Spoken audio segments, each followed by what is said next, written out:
बासावराज कागी हाका आपल्या पुतळण्याक मारपाचो प्रयत्न केल्ल्या खातीर मायना कुडतरी पुलिसांनी ताका अटक केली. आपल्या 13 वर्सां पिरायेच्या पुतळण्याक 35 फूट खोल बांयत उडयलो.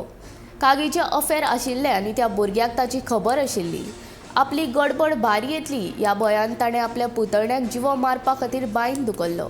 मंगळारा सांजेर ही घडणूक घडली. मोती डोंगर वाठारांत रावपी कागी ह्या दुबावितान मंगळारा सांजवेळार आपल्या पुतळण्याक कुडतरीच्या रानांत हाडलो.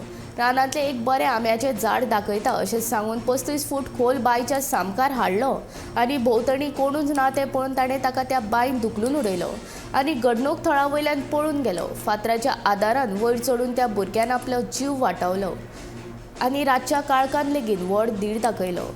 घरा पावल्या उपरांत ताणें घडणुकेची म्हायती आपल्या कुटुंबाक दिली. उपरांत घरांतल्यांनी पुलीस स्टेशनांत वचून कागाळ दाखल केली. त्या भुरग्याक जखम जाल्ल्यान ताका हॉस्पिटलांत दाखल केलो. पळून गेल्ल्या बासावराचे कागीक बुधवारा सकाळी अटक केली. फुडली कारवाय चालू आसा अशी माहिती पुलीस निरीक्षक मोहन गावडेन दिली. Around 4 p.m. I received a phone call from one of the villagers of the Kuttarim informing that they found one minor boy and he's having the bleeding injuries all over and he is muddy. So immediately we rushed at the spot. We found that boy who is a 13 years minor boy and there was a bleeding injuries on his legs and cheeks and there was mud all over his body. Immediately we shifted him in the hospital.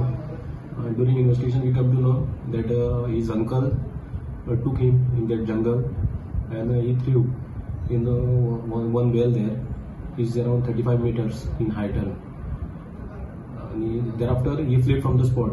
We have registered a offence against the uncle under section 8 of Goa Children Act and under section 307 of IPC, that is attempt to murder case, and we have arrested the uncle who is Basavaraj Kagi, age 45 years, who is native of the Karnataka, and further investigation of this case is in progress.